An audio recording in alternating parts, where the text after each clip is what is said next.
Mau menyaksikan kajian Buya Yahya tanpa biaya internet? Segera pasang parabola Al-Bahjah TV di rumah Anda. Bebas biaya bulanan dan tanpa koneksi internet.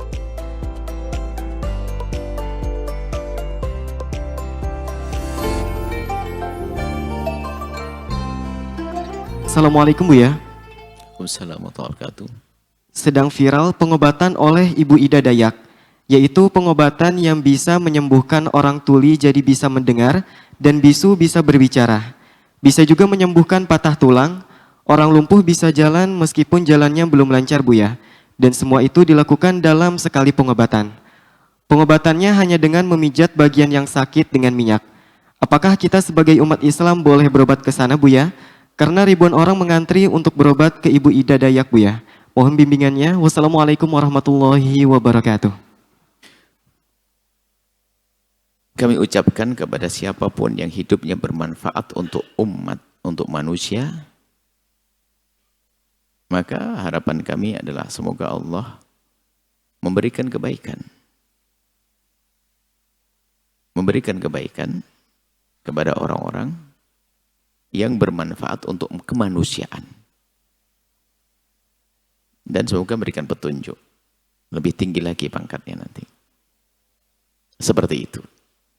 Ada orang hidupnya memberikan pertolongan. Bukan urusan pengobatan saja.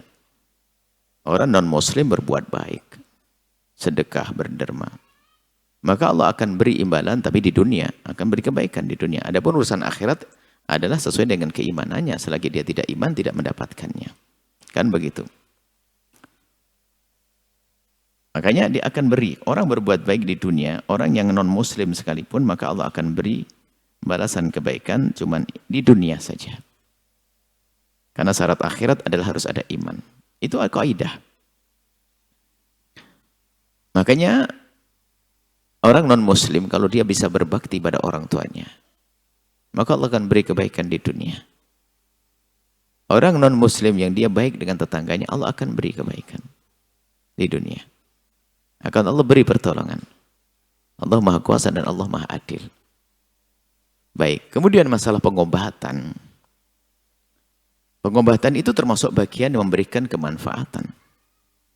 Maka yang perlu kita cermati adalah terlepas dari siapa orangnya, kami memberi rambu-rambu secara umum. Sebab hari ini bisa saja keluar fulan, si A, besok keluar si B, berikutnya si C. Cuman rambu-rambu dalam pengobatan semacam ini. Dari pertanyaan, apakah boleh kita berobat kepada orang non-muslim? Jawabannya adalah, jika itu pengobatan yang sifatnya mengandalkan keahliannya, maka hal itu bukan sekedar boleh. Memang kita diajarkan, diperintahkan untuk kita bertanya kepada orang yang punya keahlian. Sehingga dokter, kita boleh pergi ke dokter yang non-muslim sekalipun. Urusannya gigi, memang dia jago gigi. Maka kita bawa ke gigi kita agar dibenahi oleh seorang non-muslim sekalipun. Tentunya masalah dalam Islam ada aturan dokter laki perempuan, itu kan ada aturan dalam Islam. Tapi secara umum, Anda seorang wanita muslimah, ingin membenahi gigi Anda kepada seorang dokter non-muslim, maka sah-sah saja. Ini berkenaan dengan keahlian. Termasuk operasi segala macam, sama, diperkenankan. Karena berkenaan dengan keahlian. Keahlian adalah sesuatu yang dipelajari secara zahir. Maka jika halnya semacam itu kepada siapapun, pengobatannya sah. Karena dia keahlian. Operasi, jahit segala macam, menjahit luka segala macam, ya sah-sah saja. Atau apapun. Termasuk ilmu pijit sekalipun. Anda seorang laki-laki yang pijit kepada seorang laki-laki non-muslim, maka sah saja. Karena memang keahlian itu tentang pijit.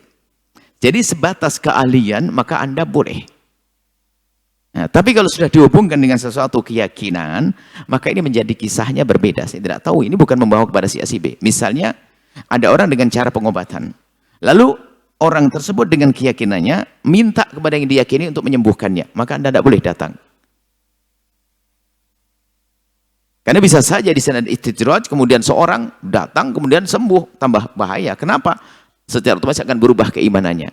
Padahal itu ujian dari Allah, disembuhkan. Yang menyembuhkan tempat Allah, tapi kenapa? Diuji. Ujian berat bagi kita. berangkat ke orang yang suka ngobati, tapi menghubungkan dengan keyakinannya, lalu disampaikan kepada pasien, tak taunya sembuh, pasiennya bisa berubah iman. Ini bahayanya. Tapi selagi tidak ada hubungannya dengan hal-hal keyakinan semacam itu, maka sah saja kita pergi. Seperti dokter dan lainnya, tukang pijat dan sebagainya, atau istilahnya di Jawa sangkal putung. Kalau ini sah-sah saja, kalau itu memang keahlian dan terbukti. Dan tidak menghubungkan dengan keimanan. Tapi kalau sudah, saya akan minta kepada Tuhan saya namanya pohon pisang, semoga engkau sembuh. Nah, nggak boleh kita datang. Sembuh betulan, kita besok beriman kepada pohon pisang. Nah, makanya tolong perhatikan. Ini terlepas dari benar tidaknya berita itu. Jadi rambu-rambu dalam berobat semacam itu. Jika dihubungkan keyakinan, nggak boleh Anda datang. Bisa jadi Anda sembuh, ujian bagi Anda. Iman Anda hilang, na'udzubillah. Makanya kenapa tidak boleh datang ke dukun dan sebagainya? Karena dukun tidak disebutkan kepada Allah, menyebabkan sesuatu yang membahayakan. Tak taunya sembuh, yang menyembuhkan Allah sebetulnya. Cuman melalui, jadi Allah memberikan rizki, memberikan pengobatan, bisa saja melalui cara benar, melalui cara tidak benar. Allah memberikan kekayaan pada seseorang, ada dengan cara dagang jujur, ada dengan cara ngerampok. Bisa kaya orang merampok, bisa. Tapi kaya yang ngerampok. Koruptor bisa kaya, kaya korupsi. Jadi bisa saja rizki itu Allah berikan kepada manusia dengan cara benar, dengan cara yang baik. Dengan cara yang jelek. Termasuk pengobatan bisa saja ujian. Diuji oleh Allah dengan berobat dengan cara yang haram, na'udzubillah. Cara yang tidak benar atau cara benar. Maka Anda harus paham dalam hal ini. Adapun orang itu punya agama tertentu, ya suka-suka. Orang yang non-muslim. Ini akan rambu-rambu seorang muslim.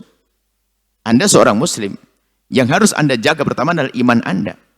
Makanya kenapa datang pedukunan itu? Karena dukun yang sesungguhnya yang mempercayai tentang hal aneh-aneh begitu, itu bahaya. Sudah kita datang ke sana, lalu berubah keyakinan kita. Benar juga ini, wah. Akhirnya tanya, Pak, siapa sih yang dipanggil-panggil itu? Nah, ini. Akhirnya mempercayainya, keluarlah dari keimanan semacam itu. Baik, ini adalah rambu-rambu Anda seorang muslim dalam berobat.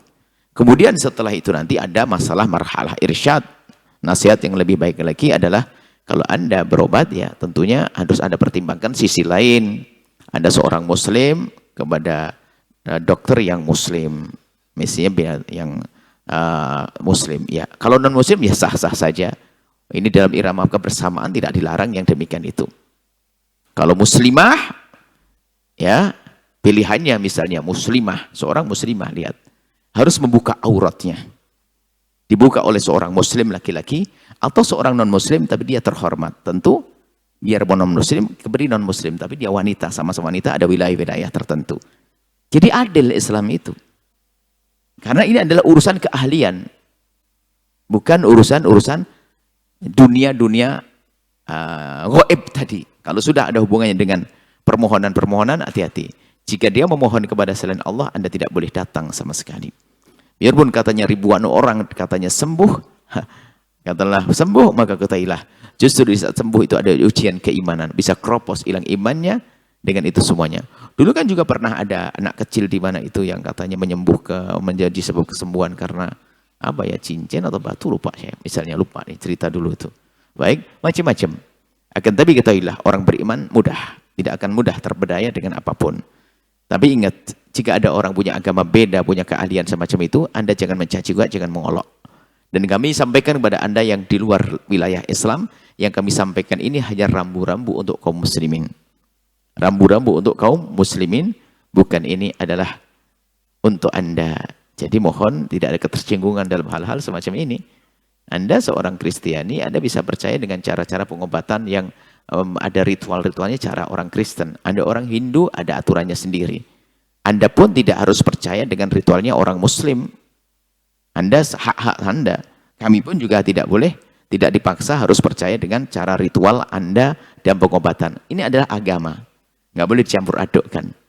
Tapi kalau masalah keahlian, Anda seorang Kristiani, Anda seorang Buddhis, Anda seorang Hinduis, punya keahlian di dalam hal tertentu, ya seperti halnya kami seorang Muslim punya keahlian di dalam tertentu, Anda boleh. Kami juga boleh, karena ini masalah keahlian.